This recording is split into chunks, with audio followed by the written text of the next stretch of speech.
इस बड़ी विशाल दुनिया में लोग अक्सर एक नक्शा ढूंढते हैं। वे जीने का सही तरीका दिखाने के लिए एक मार्गदर्शक की तलाश करते हैं। लाखों लोगों के लिए वह परफेक्ट गाइड इस्लाम है और नक्शा पवित्र कुरान है। इस्लाम सिर्फ एक धर्म नहीं है, यह जीवन का एक पूरा तरीका है। यह हमें सिखाता है कि खुद के साथ कैसे अच्छा व्यवहार करें और दूसरों के साथ कैसे अच्छा व्यवहार करें। कुरान अल्लाह का कलाम है, जिसे मानवता के लिए प्रकाश और ज्ञान के स्रोत के रूप में भेजा गया है।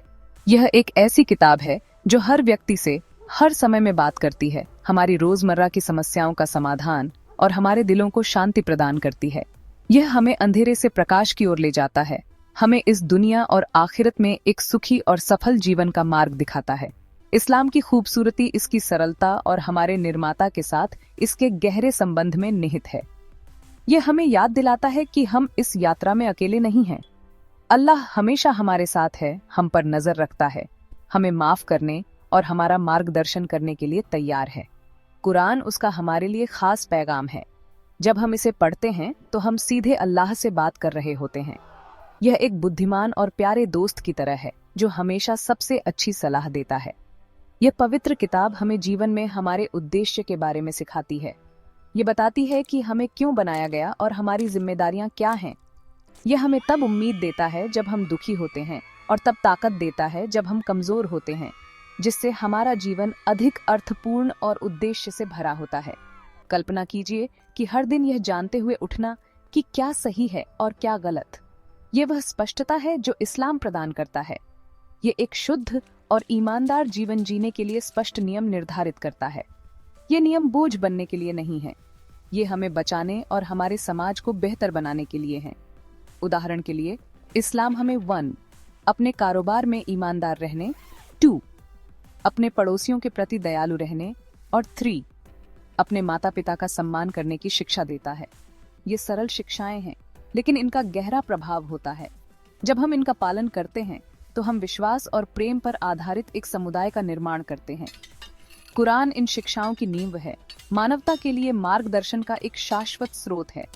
ये मार्गदर्शन सबके लिए है, न कि सिर्फ लोगों के एक खास समूह के लिए। कुरान का पैगाम सार्वभौमिक है। ये जीवन के बड़े सवालों को संबोधित करता है जिनके बारे में हम सभी सोचते हैं।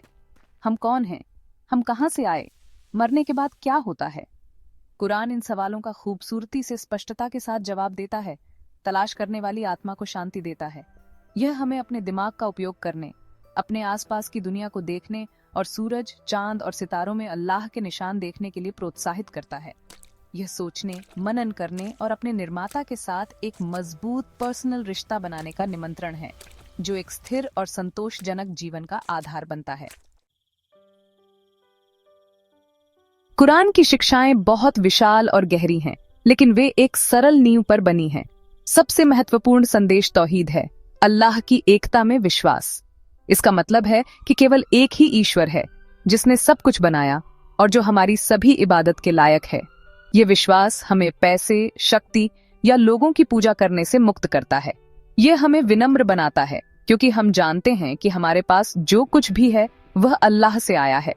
जब हम एक ईश्वर में विश्वास करते हैं तो हम समझते हैं कि सभी इंसान उसकी नजर में बराबर हैं। यह सरल विश्वास सभी को एक साथ लाता है, चाहे उनकी नस्ल, रंग या राष्ट्रीयता कुछ भी हो। यह वह केंद्रीय स्तंभ है जो इस्लाम और एक मुसलमान के ईमान की पूरी संरचना को थामे रखता है। अपने ईमान का अभ्यास करने में हमारी मदद करने के लिए इस्लाम हमें 5 खूबसूरत स्तंभ देता है। ये वे मुख्य कर्तव्य हैं जो हर मुसलमान को निभाने चाहिए। पहला शहादा है, ईमान की घोषणा कि अल्लाह के सिवा कोई माबूद नहीं और मोहम्मद उसके रसूल हैं। दूसरा सलाह है 5 वक्त की नमाज। ये नमाजें हमें दिन भर अल्लाह से जोड़े रखती हैं, हमें उसकी याद दिलाती हैं और हमारे दिलों को साफ रखती हैं। तीसरा ज़कात है, जो हमारी दौलत का एक छोटा हिस्सा गरीब और जरूरतमंदों को देना है। यह हमारे पैसे को पाक करता है और हमें उदार होने और अपने समुदाय में दूसरों की परवाह करने की शिक्षा देता है। ये स्तंभ आत्मा के लिए एक प्रशिक्षण कार्यक्रम की तरह है। चौथा स्तंभ सौम है, जो रमजान के महीने में रोजा रखना है। इस महीने के दौरान हम सुबह से शाम तक खाने पीने से दूर रहते हैं। रोजा हमें आत्मनियंत्रण और धैर्य सिखाता है। यह हमें यह भी महसूस कराता है कि भूखा रहना कैसा होता है, ताकि हम गरीबों के संघर्षों को बेहतर ढंग से समझ सकें। ये गहन चिंतन, प्रार्थना और अल्लाह के करीब आने का समय है। पांचवा और अंतिम स्तंभ हज है, जो पवित्र शहर मक्का की तीर्थ यात्रा है। हर मुसलमान जो शारीरिक और आर्थिक रूप से सक्षम है, उसे अपने जीवन में कम से कम एक बार ये यात्रा करनी चाहिए। हज एकता का एक शक्तिशाली प्रतीक है, क्योंकि दुनिया भर से लाखों मुसलमान एक ही जगह पर एक ही साधारण कपड़े पहने हुए इकट्ठा होते हैं। ये स्तंभ सिर्फ रस्में नहीं हैं, हर एक का एक गहरा आध्यात्मिक अर्थ और हमारे दैनिक जीवन के लिए एक व्यावहारिक लाभ है। नमाज हमें शांति और अनुशासन देती है। ज़कात एक परोपकारी समाज बनाती है, जहां अमीर गरीबों की मदद करते हैं। रोजा हमारी इच्छा शक्ति और सहानुभूति को बढ़ाता है। हज हमें समानता और भाईचारा सिखाता है। साथ मिलकर ये स्तंभ एक नेक और संतुलित जीवन के लिए एक मजबूत नींव बनाते हैं। ये वे व्यावहारिक कदम हैं जो कुरान हमें इस जीवन में सफल होने और अल्लाह की खुशी हासिल करने के लिए सिखाता है। ये वह ढांचा है जो एक मुसलमान को अच्छाई और इबादत के लिए समर्पित जीवन जीने में मदद करता है। इस्लाम अच्छे चरित्र को बहुत महत्व देता है। पैगंबर मोहम्मद, उन पर शांति हो, ने कहा कि उन्हें अच्छे चरित्र को पूर्ण करने के लिए भेजा गया था। कुरान उन आयतों से भरा है जो हमें क्षमा, दया, ईमानदारी और भाईचारे जैसे गुणों को सिखाती हैं। क्षमा सबसे खूबसूरत गुणों में से एक है। हम सभी इंसान हैं और हम सभी गलतियां करते हैं। इस्लाम हमें दूसरों को माफ करना सिखाता है, ठीक वैसे ही जैसे हम उम्मीद करते हैं कि अल्लाह हमें माफ करेगा। जब कोई हमें चोट पहुंचाता है तो मन में द्वेष रखने से केवल हमारे अपने दिल को नुकसान होता है। माफ करके हम खुद को गुस्से और कड़वाहट से मुक्त करते हैं। कुरान कहता है कि जो लोग माफ करते हैं और सुलह करते हैं, उन्हें अल्लाह से उनका इनाम मिलेगा। दया इस्लाम में एक और मुख्य मूल्य है। दरअसल अल्लाह के दो सबसे आम नाम अर-रहमान, अत्यधिक दयालु, और अर-रहीम, अत्यंत करुणामय हैं। हमें सभी रचनाओं के प्रति दया दिखाने के लिए सिखाया जाता है, न केवल अन्य लोगों के प्रति, बल्कि जानवरों और पर्यावरण के प्रति भी। एक व्यक्ति जिसके दिल में दया है, वह अपने परिवार के प्रति दयालु होता है, बच्चों के प्रति कोमल होता है और जरूरतमंदों की मदद करता है। उदाहरण के लिए, अपने भूखे पड़ोसी के साथ अपना भोजन साझा करना दया का कार्य है। एक आवारा जानवर की देखभाल करना दया का कार्य है। दयालुता के ये छोटे कार्य हमारी दुनिया को एक बेहतर जगह बनाते हैं और हमें अल्लाह के करीब लाते हैं, जो सभी दया का स्रोत है। ईमानदारी सभी रिश्तों की नींव है। इस्लाम हमें अपने शब्दों में सच्चा और अपने व्यवहार में निष्पक्ष रहने के लिए सख्ती से सिखाता है। चाहे हम बाजार में कुछ खरीद रहे हों या बेच रहे हों या बस अपने दोस्तों से बात कर रहे हों, हमें हमेशा ईमानदार रहना चाहिए। कुरान उन लोगों की तारीफ करता है जो सच्चे होते हैं। ईमानदार होने से विश्वास बढ़ता है। जब लोग जानते हैं कि आप एक ईमानदार व्यक्ति हैं, तो वे आपका सम्मान करेंगे और आपके साथ व्यापार करना चाहेंगे। एक ईमानदार समाज एक मजबूत समाज होता है। यही कारण है कि झूठ बोलना और धोखा देना इस्लाम में बड़े गुनाह माने जाते हैं। एक सच्चा मुसलमान समझता है कि ईमानदारी केवल सबसे अच्छी नीति नहीं है, यह अल्लाह का हुक्म है। आखिर में इस्लाम सभी मोमिनों के बीच भाईचारे का एक शक्तिशाली बंधन स्थापित करता है। कुरान कहता है कि सभी मोमिन एक दूसरे के भाई बहन हैं। इसका मतलब है कि हमें एक दूसरे से प्यार करना चाहिए और एक दूसरे का समर्थन करना चाहिए, चाहे हम कहीं से भी आएं। यदि समुदाय में कोई व्यक्ति पीड़ित है, तो सभी को उसका दर्द महसूस करना चाहिए और मदद के लिए दौड़ना चाहिए। यह भाईचारा हज के दौरान खूबसूरती से देखा जाता है, जहां एक राजा और एक आम आदमी बराबर के रूप में कंधे से कंधा मिलाकर खड़े होते हैं। यह हमारी स्थानीय मस्जिदों में भी देखा जाता है, जहां विभिन्न पृष्ठभूमि के लोग एक साथ नमाज पढ़ते हैं और एक दूसरे की मदद करते हैं। एकता और आपसी समर्थन की यह भावना व्यक्ति और समुदाय को बहुत ताकत देती है। तो इस्लाम हमारे रोजमर्रा के जीवन में हमारा मार्गदर्शन कैसे करता है?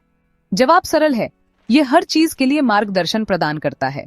जिस पल हम उठते हैं, तब से लेकर सोने तक इस्लामी सिद्धांत हमारे दिन को बेहतर बना सकते हैं। जब हम उठकर नमाज पढ़ते हैं, तो हम अपने दिन की शुरुआत एक शांत मन और अल्लाह से जुड़ाव के साथ करते हैं। जब हम काम पर जाते हैं, तो इस्लाम हमें मेहनती और ईमानदार होना सिखाता है, जिससे हमारी कमाई में बरकत आती है।